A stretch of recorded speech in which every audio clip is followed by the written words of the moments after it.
নমস্কার বন্ধুরা, সোমা রান্নাঘর দা ফুড হাউসে আপনাদের স্বাগত।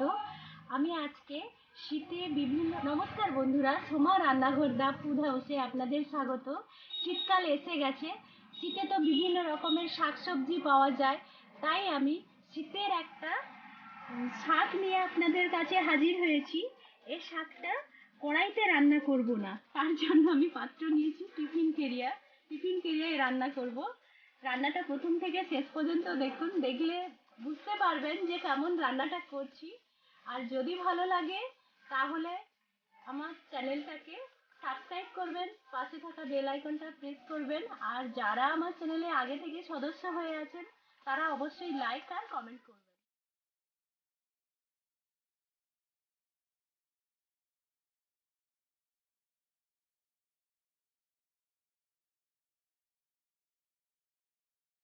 আমি শাকটার গোড়াটাকে কেটে দিয়েছি।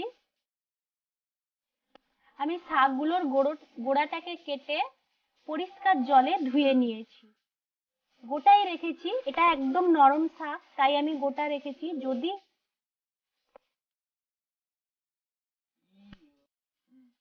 আমি শাকটাকে পরিষ্কার জলে গোড়াটা কেটে ধুয়ে নিয়েছি, এটা একদম নরম শাক তাই আমি গোটা রেখেছি।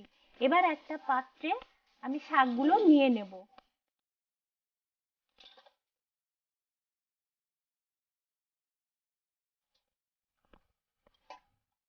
অল্প আমি লবণ দিয়ে শাকটাকে ভালো করে আমি দেবে নেব। নরম শাক, একদম অল্প নুন দিয়েছি কারণ এইটুকু হয়ে যাবে রান্না করতে গিয়ে, তাই নুনটাও সাবধানে দিতে হবে, নুন আবার বেশি হলে এইটুকু হয়ে যাবে।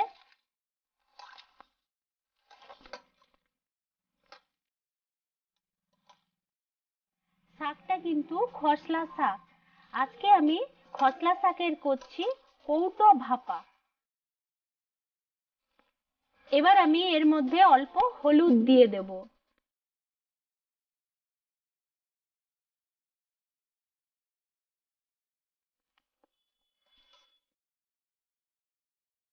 এটাও আমি ভালো করে মিশিয়ে নিচ্ছি শাকের সঙ্গে।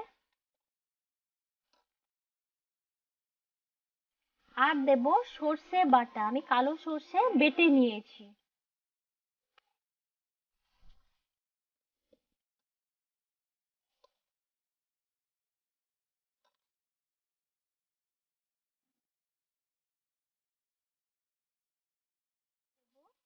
পেঁয়াজ কুচিয়ে রাখা পেঁয়াজটা দিয়ে দিচ্ছি। আর দেব কাঁচা লঙ্কা।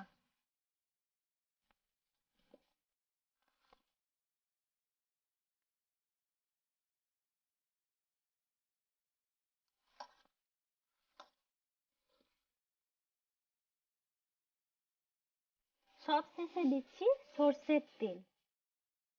সর্ষের তেলটা আমি পরিমাণ মতো এইখানে দিয়ে দেব।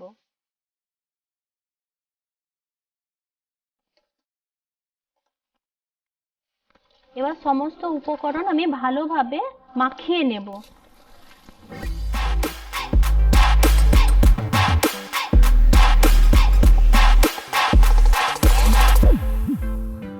দেখছেন বন্ধুরা, এক ঝুড়ি শাক কতটুকু হয়ে গেছে নুন দিয়ে মাখিয়ে দিতে।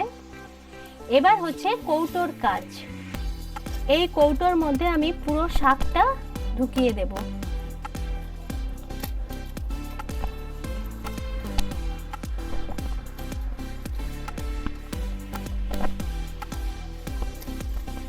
এটা একটা সাধারণ রান্না কিন্তু টেস্টে অসাধারণ, দারুণ খেতে হয় রান্নাটা। শাকটাতে বেশি কোনো মশলাও লাগছে না।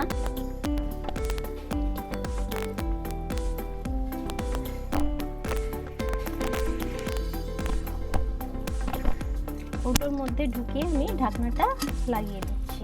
এবার আমি কৌটোটা উনুনের মধ্যে বসিয়ে দিচ্ছি ভাপের জন্য। এটা আমি আধা ঘন্টা পরে তুলে দেখব।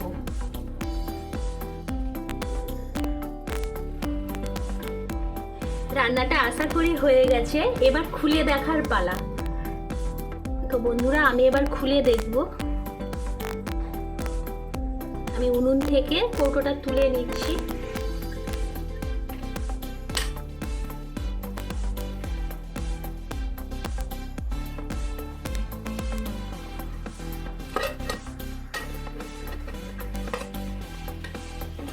হয়ে গেছে, আমি একটা পাত্রে ঢালবো।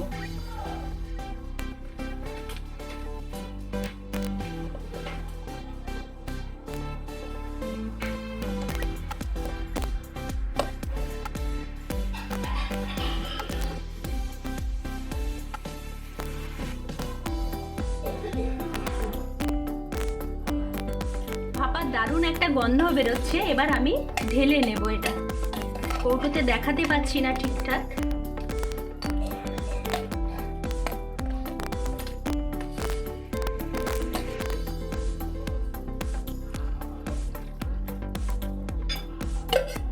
খুব লোভনীয় একটা গন্ধ বেরোচ্ছে।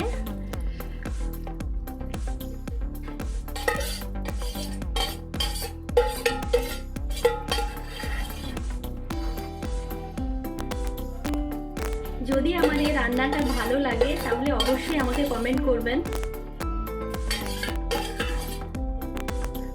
আর যারা আমার চ্যানেলে নতুন তারা অবশ্যই আমার চ্যানেলটাকে সাবস্ক্রাইব করবেন এবং পাশে থাকা বেল আইকনটা প্রেস করবেন। দেখা হবে নতুন আবার কোনো রান্না নিয়ে। ভালো থাকুন, সুস্থ থাকুন, ধন্যবাদ।